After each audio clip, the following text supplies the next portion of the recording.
বিশ্ব এইভাবে গুটিয়ে আসছে আমাদের দিকে। আপনারা জানেন না আপনাদের পায়ের তলে মাটি নেই। পায়ের তলে কি নাই? আমাদের পায়ের তলে আমাদের মাটি নেই। আমাদেরকে ঘেরাও করে রেখেছে চীন, আমেরিকা, ভারত, মায়ানমার। কথা ঠিক নাকি বেঠিক? আমাদের রাষ্ট্রনীতি নিয়ে, রাজনীতি নিয়ে মাথা ঘামাচ্ছে ওয়াশিংটন, আমেরিকা। কথা ঠিক না বেঠিক? আমাদের রাজনীতি নিয়ে মাথা ঘামাচ্ছে দিল্লি এবং বেইজিং। কথা ঠিক না বেঠিক? আপনি যা চাচ্ছেন তা হচ্ছে না, কিন্তু বিদেশিরা যা চাচ্ছে তা কিন্তু হতে বাধ্য কিন্তু এই দেশে। কথা ঠিক কিনা? এটা আমাদের জন্য অপমানজনক কিনা? আমাদের জন্য, আমাদের দেশ মুসলমানদের, সমাজ মুসলমানদের, রাষ্ট্র মুসলমানদের, আমাদের পরিবার মুসলমানের, আমরা মুসলমান, আমরা সকালে তাকবীরের ধ্বনি তুলে আল্লাহু আকবার বলি, আসার সময় আমরা ঘুমানোর আগে আবার আল্লাহু আকবার বলি, কিন্তু আমাদের শিক্ষা ব্যবস্থা শত্রুদের। কথা ঠিক না বেঠিক? দেশ আমার, জাতি আমার, এই রাষ্ট্রটা আমার, এই ভূখণ্ড আমার, কিন্তু এই ভূখণ্ডে যে শিক্ষা ব্যবস্থা চালু আছে সেটা কি আমার? সেটা কি কোরআনের? সেটা কার শিক্ষা ব্যবস্থা? ওই ব্রিটিশের রেখে দেবো শিক্ষা ব্যবস্থা। কথা ঠিক কিনা? কোরআনে কারীমে রাসূলুল্লাহ সাল্লাল্লাহু আলাইহি সাল্লাম অর্থনৈতিক ব্যবস্থা দিয়ে গেছেন, কিন্তু আমার দেশ, আমার মাটি, আমার জায়গা, মুসলমানের জায়গা, মুসলমানের ঠিকানা, অর্থনীতি চলতেছে কাফেরদের। কথা ঠিক না বেঠিক? মুসলমানের দেশ, মুসলমানের মাটি, মুসলমানের ঠিকানা, আইন চলতেছে কাফেরদের। কথা ঠিক না বেঠিক? মুসলমানের দেশ, মুসলমানের মাটি, মুসলমানের ঠিকানা, সংস্কৃতি, কালচার, সভ্যতা, মূল্যবোধ কাফেরদের, নাকি কোরআনের মূল্যবোধ কাফেরদের। কথা ঠিক না বেঠিক? এখান থেকে বেরিয়ে আসতে পারবো আমরা? আমি আমার কথা শেষ করে দিচ্ছি, একটা পয়েন্ট বলে ভালো করে বোঝার চেষ্টা করবেন। আমি সমস্ত মাহফিলে এটা বলার চেষ্টা করি, এটা বুঝতে পারলে আপনি আসল পয়েন্টটা বুঝে নেবেন। কাদের হাতে? বাইতুল মুকাদ্দাস কাদের হাতে এখন বর্তমানে? হাতে, ঠিক কিনা? ইহুদিদের হাতে। ইসরায়েল এই রাষ্ট্র প্রতিষ্ঠা করেছে, বাইতুল মুকাদ্দাস আমাদের হাত থেকে ছিনিয়ে নিয়েছে। ইহুদিরা যুদ্ধ করে ছিনিয়ে নিয়েছে, নাকি খ্রিস্টানদের সাহায্যে আমাদের কাছ থেকে নিয়েছে? কথা ঠিক না বেঠিক? রাষ্ট্রটা ইসরায়েলের, রাষ্ট্রটা ইহুদিদের। রাষ্ট্র কাদের? ইহুদিদের। কিন্তু এই রাষ্ট্র ইহুদিরা প্রতিষ্ঠা করছে না খ্রিস্টানরা প্রতিষ্ঠা করছে? খুব এই আমার পুরো বক্তব্যের এই পয়েন্টটা খুব গুরুত্বপূর্ণ। এখান থেকে আপনার কাজ বেরিয়ে আসবে, সব কাজ একবার। আর আপনার বাংলাদেশের দাওয়াতের সংগ্রাম একই, এক ঐতিহাসিক কারণে। এটা আমি দেখাই, একটু বুঝাতে চাই। আপনারা তো মাহফিলে এই এরকম মানসিকতা কম, কথা বুঝার মানসিকতা কম। এখন আমি যদি কোরআন শরীফের আয়াত পড়ে পড়ে ব্যাখ্যা দিই, আস্তে আস্তে বলি, ভালো লাগবে না। হাদিস বললে ভালো লাগবে না। রাজনৈতিক পয়েন্টগুলো যদি বুঝিয়ে বলে আস্তে আস্তে ঠান্ডা মাথায় ভালো লাগবে না। চিৎকার দিলে, স্লোগান দিলে ভালো লাগবে, সুর দিলে, কবিতা বললে আপনাদের ভালো লাগবে। ঠান্ডা মাথায় একটু একটা কথা বুঝার চেষ্টা করেন। আলোচনা শেষ করে দিচ্ছি আমি। রাষ্ট্রটা এখন, কিন্তু প্রতিষ্ঠা করলো কারা? খ্রিস্টানরা। খ্রিস্টানরা কাদের সাথে লড়াই করছে এই রাষ্ট্র প্রতিষ্ঠা করার জন্য? মুসলমানদের সাথে, তুর্কিদের সাথে। কথা ঠিক নাকি বেঠিক? এবার আসেন, এই বাইতুল মুকাদ্দাসের দাবি নিয়ে সবাই খেয়াল করবেন কথা। বাইতুল মুকাদ্দাসের দাবি নিয়ে ইহুদিদের সাথে আমাদের একবারও যুদ্ধ হয়েছে এর আগে? হয়েছে? বিগত 50-70 বছর হচ্ছে। এর আগে 1500 বছরে ইহুদিদের সাথে বাইতুল মুকাদ্দাস নিয়ে একবারও যুদ্ধ হয়েছে আমাদের? আমাদের যুদ্ধ হয়েছে কাদের সাথে? খ্রিস্টানদের সাথে।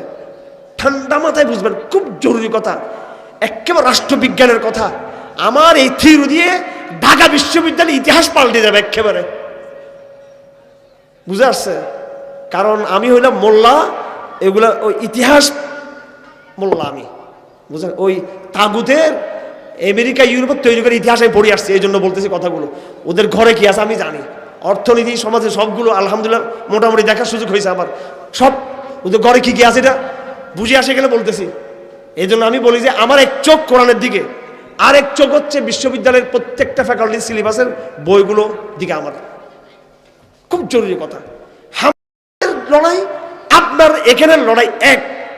ওরা অস্ত্র নিয়ে যুদ্ধ করতেছে ওই জায়গায়, সরাসরি শত্রুর বিরুদ্ধে, আর আপনি ইনডাইরেক্টলি ও শত্রুর সাথে আপনি এখানে দাওয়াতি সংগ্রামে লিপ্ত আছেন। এই পয়েন্টটা বোঝার দরকার আপনাদের।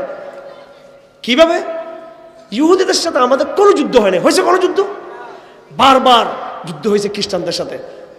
প্রথম খলিফা ওমর ইবনে খাত্তাব রাদিয়াল্লাহু তাআলা আনহু যুদ্ধের মাধ্যমে, জিহাদের মাধ্যমে বাইতুল মুকদ্দাসকে ফিরিয়ে নিয়েছেন। কাদের হাত থেকে? খ্রিস্টানদের হাত থেকে। কথা শেষ করে দিচ্ছি 4-5 মিনিটের মধ্যে, ভালো করে শুনবেন, এখানেই মূল পয়েন্ট। বাইতুল মুকদ্দাস প্রথম কে বিজয়ী করেছেন? কে? হযরত ওমর ইবনে খাত্তাব। কার কাছ থেকে? খ্রিস্টানদের কাছ থেকে। শত শত বছর এটা মুসলমানদের হাতে ছিল। আবার 400-500-600 বছর পরে খ্রিস্টানরা প্রায় 200 বছর লড়াই করে তারা একটা পর্যায়ে গিয়ে বাইতুল মুকদ্দাস আমাদের কাছ থেকে আবার ছিনিয়ে ফেলছে।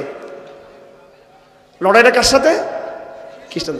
খ্রিস্টানদের সাথে লড়াই করে আমরা বাইতুল মুকদ্দাস মুক্ত করলাম। 500-600 বছর পরে খ্রিস্টানরা লড়াই করে আমাদের থেকে বাইতুল মুকদ্দাস নিয়ে নিল।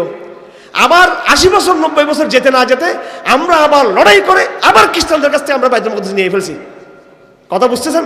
তাহলে খ্রিস্টান ভার্সেস মুসলমান, খ্রিস্টান ভার্সেস মুসলমান, খ্রিস্টান বনাম মুসলমান। কথা ঠিক না বেঠিক? পৃথিবীতে দুটো পরাশক্তি ছিল, মুসলমানদের পরাশক্তি, খ্রিস্টানদের পরাশক্তি। একবার বাইতুল মুকদ্দাস মুসলমানদের হাতে, আরেকবার বাইতুল মুকদ্দাস কাদের হাতে? খ্রিস্টানদের হাতে। ছন্দের পতন ঘটে গেল। ছন্দের পতন, অঙ্ক উল্টোপাল্টা হয়ে গেল। হঠাৎ করে ইহুদিরা কোত্থেকে আসলো? হঠাৎ করে ইহুদিরা কোত্থেকে আসলো? ঠান্ডা মাথায় বুঝার চেষ্টা করবেন আমার ভাইয়েরা। ইহুদিরা দেখলো আমরা দজ্জালের, ওরা ইহুদিরা নিজেদেরকে দেখলো তারা দজ্জালের পূর্বসূরি, দজ্জাল তাদের বংশ থেকে বের হবে এবং এই দজ্জাল সারা বিশ্বব্যাপী তার রাজত্ব কায়েম করবে। কিন্তু কোত্থেকে কায়েম করবে? তাদের তো কোনো ভূখণ্ড নাই, কোনো জায়গা নাই। ইহুদিরা প্ল্যান করলো এইভাবে দুটি শক্তি, মুসলমানদের শক্তি, খ্রিস্টানদের শক্তি, আমাদের ঠিকানা বাইতুল মুকদ্দাসকে নিয়ে তারা দাবি করতেছে। এই ঠিকানা আমাদের হাতে না আসা পর্যন্ত দজ্জাল তো বের হবে না, আমাদের নেতার আগমন তো হবে না। আসো এই দুই শক্তিকে শেষ করতে হবে। কিন্তু ইহুদিরা ছিল পৃথিবীর লাঞ্ছিত জাতি, অপমানিত জাতি, অপদস্থ জাতি। তাদের পক্ষে সম্ভব না একসাথে খ্রিস্টানদের সাথে লড়াই করা, আবার মুসলমানদের সাথে লড়াই করা। তারা প্রথমে খ্রিস্টানদেরকে ধরলো। নানানভাবে খ্রিস্টানদের মধ্যে বিবর্তনবাদ ঢুকালো, শিল্প বিপ্লবের প্রণোদনা ঢুকালো, নারী পুরুষের ফ্রি মিক্সিং করলো। যখন যে বিজ্ঞান আবিষ্কার হয় সেই বিজ্ঞানের ভুল ব্যাখ্যা দিয়ে একজন বিজ্ঞানী নাম আপনারা জানেন, আইজ্যাক নিউটন। তার তথ্য ছিল এই যে ল অফ নেচার, এই তথ্যকে ব্যবহার করে তারা আল্লাহর বিরুদ্ধে সেটাকে ব্যবহার করলো। এই ইউরোপের জাতি তাদের ধর্ম, তাদের ইঞ্জিল, তাদের গির্জা কে ছেড়ে দিতে প্রায় 200-300 বছর তার লড়াই করছে। পুরো চক্রান্ত ছিল কাদের? ইহুদিদের।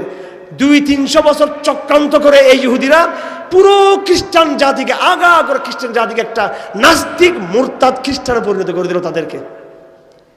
এবং গির্জার সাথে সম্পর্ক শেষ, ইঞ্জিলের সাথে সম্পর্ক শেষ, ঈসার কথা তারা ভুলে গেছে, মেয়েরা পর্দা করা শেষ। আগে খ্রিস্টানরা মুসলমানদের মতো ধার্মিক ছিল, পর্দা করত। আমরা মসজিদে যাইতাম, ওরা গির্জা যাইতো, আমরা কোরআন পড়ি, ওরা নিয়মিত ইঞ্জিল পড়তো। তারা পরে সব তছনছ হয়ে গেল, আধুনিক জমানা শুরু হয়ে গেল, শিল্প বিপ্লব হয়ে গেল, বিবর্তনবাদের শিক্ষা ব্যবস্থা আসলো, নতুন এক শিক্ষা ব্যবস্থা আসলো, গণতন্ত্র আসলো, পুঁজিবাদ আসলো, সেকুলারিজম আসলো, নতুন এক বিশ্ব ব্যবস্থা তৈরি হয়েছে। সেকুলারিজমের বিশ্ব, গণতন্ত্রের বিশ্ব, পুঁজিবাদের বিশ্ব। খ্রিস্টানরা ধ্বংস হয়ে গেল নৈতিকভাবে, শেষ। এই যখন খ্রিস্টান নাস্তিক হয়ে গেল, এর মধ্যে লাগলো বিশ্বযুদ্ধ। কি লাগলো? বিশ্বযুদ্ধে খ্রিস্টানরা এমন মার খেলো জার্মানির কাছে। ইহুদিরা আসি বলল তোমাদেরকে বিজয় করে দিব, আমেরিকাকে ডাকবো, তোমরা বাইতুল মুকদ্দাসকে নিয়ে দিতে হবে। প্রথম বিশ্বযুদ্ধের মাধ্যমে খ্রিস্টানরা বাইতুল মুকদ্দাসকে এই শর্তে, ইহুদিরা শর্ত দিল বাইতুল মুকদ্দাসকে আমাদের হাতে দিলে আমরা তোমাদেরকে স্বর্ণ, ডলার, রূপা, তেল, খনিজ সব কিছু দিয়ে বাইতুল মুকদ্দাসে আমরা তোমাদেরকে বিজয় করে দেব। ঠিক এই ব্রিটিশ বিজয়ী হয়ে গেল। অনেক লম্বা ঘটনা। তখন এই ব্রিটিশ মন্ত্রী বেলফোর্ড ডিক্লারেশন করে ইহুদি রাষ্ট্রের অনুমোদন দিয়ে দিল। তার আরো কিছুদিন পর আবার বিশ্বযুদ্ধ শুরু হলো। তখন আবার তারা মায়ের খেলো, হিটলারের মায়েরে কোমর ভেঙে গেছে এদের। আবার ইহুদিরা আসলো যে তোমার কোমরটা সোজা করে দিব, ইহুদি রাষ্ট্র প্রতিষ্ঠা করতে হবে। 1948 সালে দ্বিতীয় বিশ্বযুদ্ধের পরে খ্রিস্টানরা কি করলো? ইহুদেরকে রাষ্ট্র দিয়ে দিল চুক্তির মাধ্যমে। ততক্ষণে খ্রিস্টানরা আর খ্রিস্টান নাই, শেষ খ্রিস্টানরা। আমার ভাইরা, সর্বশেষ পয়েন্টে চলে আসছি।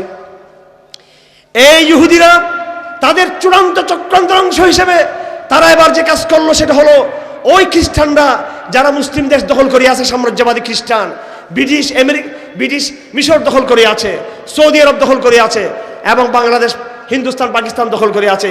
এই ইহুদিরা এবার চক্রান্ত করলো, ও খ্রিস্টানরা, তোমরা যেইভাবে নাস্তিক্যবাদী হয়েছো, যেইভাবে সেকুলার হয়েছো, যেইভাবে গণতন্ত্রবাদী হয়েছো, যেইভাবে মানবতাবাদী হয়েছো, যেইভাবে পুঁজিবাদী হয়েছো, আসো আসো তোমরা এবার মুসলমানদেরকে শিখাও।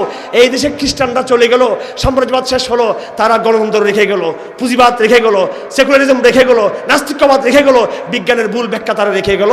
অর্থাৎ ইহুদিদের টার্গেট ছিল, 1 নম্বর টার্গেট ছিল খ্রিস্টানদেরকে নাস্তিক বানানো, 2 নম্বর টার্গেট ছিল খ্রিস্টানদের মাধ্যমে মুসলমানদের নাস্তিক বানানো। অথবা তারা এই 2 নম্বর এজেন্ডাতেও তারা সফল হলো। সর্বশেষ যে পয়েন্টটা হলো, তাহলে ঘটনা কোথায়? আমি কেমনে দাবি করছি বর্তমানে ফিলিস্তিনের যুদ্ধ, সশস্ত্র জিহাদ এবং বাংলাদেশে বর্তমান মুসলমানদের চ্যালেঞ্জ এক এবং অভিন্ন। পয়েন্ট আমার এইটা, আমার এই পয়েন্টের উপর থাকার চেষ্টা করবেন আপনারা। আমাদের চ্যালেঞ্জ, ভাইদের চ্যালেঞ্জ এক। কেমনি? এইভাবে ওই অভিন্ন শক্তি খ্রিস্টান ইহুদিদের স্ট্র্যাটেজিক যে ঐক্য,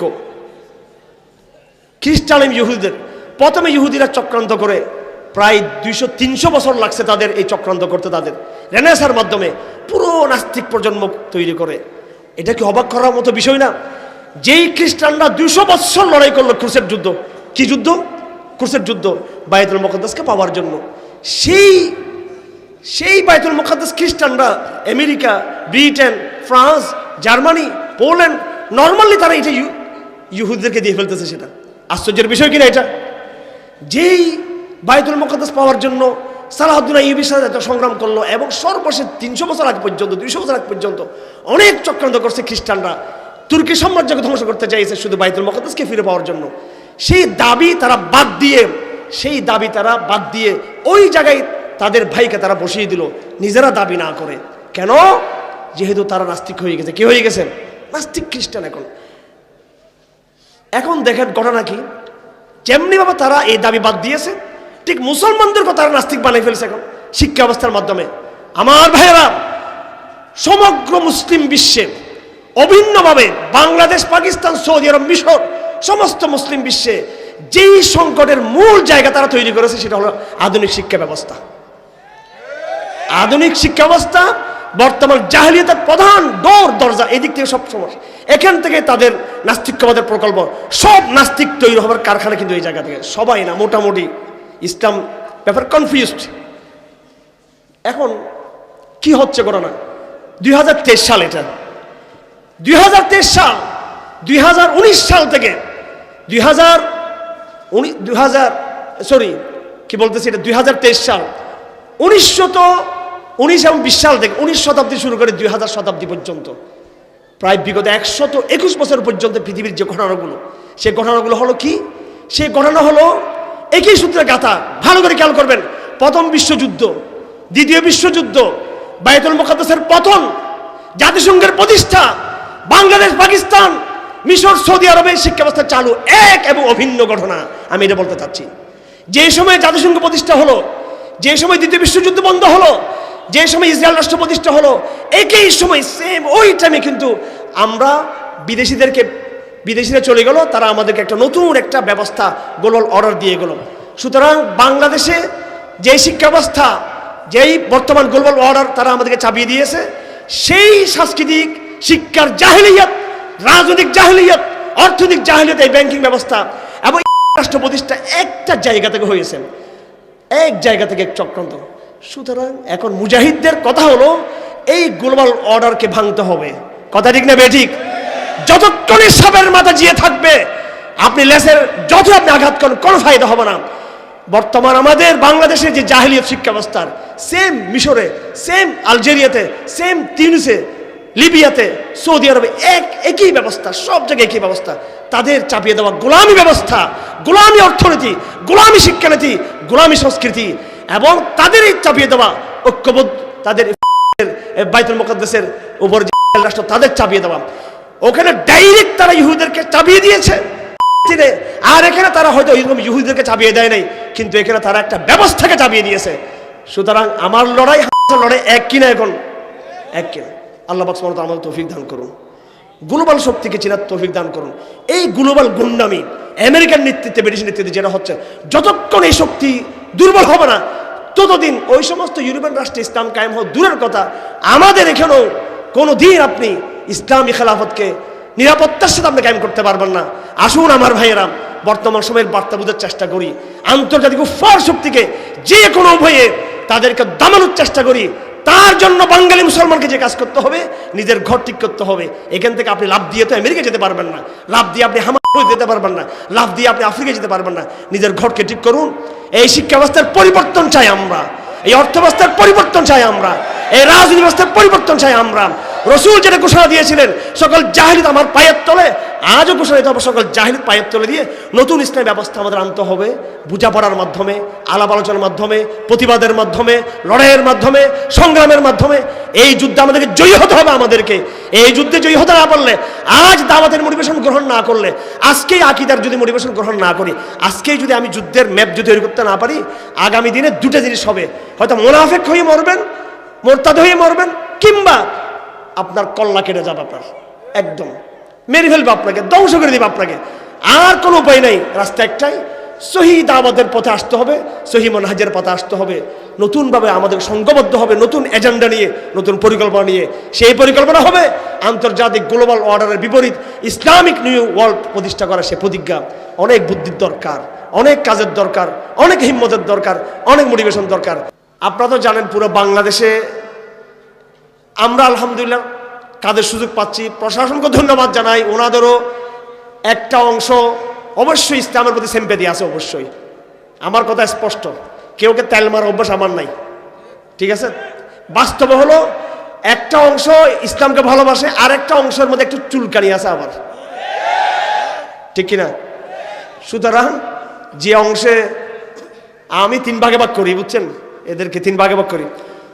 আমাদের দেশে যেমন প্রশাসন আছে, মিশরে যেমন আছে, সৌদি আরবে যেমন আছে, পাকিস্তানে যেমন আছে সরকার প্রশাসন, রসুল্লাহর জমানায় ছিল কি ছিল না? ছিল কি ছিল না? ছিল কি না? ছিল। ওই প্রশাসনের প্রেসিডেন্ট ছিল আবু জেহেল, নাকি না? সমস্ত কোরাইশদের কি, কোরাইশ একটা রাষ্ট্র, কিন্তু তখন রাষ্ট্রবিজ্ঞানে আধুনিক রাষ্ট্র হয়তো ছিল না। এই রাষ্ট্রগুলো আসছে পৌরবিজ্ঞান থেকে, পৌরবিজ্ঞান থেকে রাষ্ট্রবিজ্ঞান। পৌরনীতির প্রথম সাবজেক্ট হলো সামাজিকতা, ব্যক্তি থেকে পরিবার, পরিবার থেকে সমাজ, সমাজ থেকে রাষ্ট্র, কথা ঠিক কিনা? আর এই আধুনিক রাষ্ট্র কিন্তু বিগত 300 বছর আগেও পৃথিবীতে ছিল না, ছিল না। জাতিরাষ্ট্র বলা হয়, জাতিরাষ্ট্রের ইতিহাস আছে। এই জাতিরাষ্ট্র খণ্ড খণ্ড খণ্ড খণ্ড ভূখণ্ড নিয়ে রাষ্ট্র হওয়া ইউরোপে হয়েছে। এই ইউরোপের আদলে বর্তমানে বিশ্বে সেটা তৈরি হয়েছে। আগামী দিনেও কিন্তু এটা যারা রাষ্ট্রবিজ্ঞানের যারা দার্শনিক, ওরা বুঝে এই জাতিরাষ্ট্রের অস্তিত্ব না থেকে আবারও অনেকগুলো রাষ্ট্র মিলে আবার বৃহত্তর মানচিত্র পরিবর্তন হতে পারে আগামী দিনে। এটা রাষ্ট্রবিজ্ঞান গবেষণা করলে বুঝে যায়। পৃথিবীর ইতিহাস এক গতিতে চলে না। যাই হোক, মক্কাতে রাষ্ট্র ছিল না, আধুনিক রাষ্ট্র যেটাকে বলে সেটা, কিন্তু রাষ্ট্রের যেটা মূল, যেটা সামাজিক চুক্তি, রুশো একজন দার্শনিক ছিলেন, লেখক ছিলেন ফ্রান্সের। ইউরোপে যখন জাগরণ শুরু হয়, রেনেসাঁ বলা হয়, যে জাগরণ থেকে বর্তমান বিশ্ব ব্যবস্থা তৈরি হয়েছে। আমরা বর্তমান আধুনিক বিশ্ব দেখতেছি, লিবারেল ডেমোক্রেটিক একটা পুঁজিবাদী ক্যাপিটালিজমের একটা বিশ্ব দেখতেছি। এটা বয়স 200 বছর, হ্যাঁ 150-200 বছর, 250 বছর ধরলাম। তার আগে কিন্তু পৃথিবী ছিল রেনেসাঁর যুগ, রেনেসাঁ বলা হতো। সেই সময় সোশ্যাল কন্ট্রাক্ট নামে একটা বই লিখেছিল রুশো, হ্যাঁ, সামাজিক চুক্তি, রাষ্ট্রের ধারণা দিয়েছিল কিভাবে রাষ্ট্র হতে পারে। আরো অনেক অনেক বই লিখেছেন। এর আগে পরে আরেক শয়তানের জন্ম হয়েছে, বিবর্তনবাদের বদমাইশ, নাম হচ্ছে কি ডারউইন। এখন ডারউইন শিখা হচ্ছে। যাই হোক, তো ওই রাষ্ট্র আমরা যেটা বলি, রাষ্ট্রের বিভিন্ন রূপ ছিল। এটা হচ্ছে রাষ্ট্রের বর্তমান রূপ। মোগল আমলে সারা বিশ্বে রাষ্ট্র ছিল 3টা, মুসলমানদের, মোগলদের একটা, ওই যে ইরানি সাফাবিদের একটা রাষ্ট্র, আর বৃহত্তর সাম্রাজ্য ছিল মুসলমানদের, তুর্কি খেলাফত ছিল।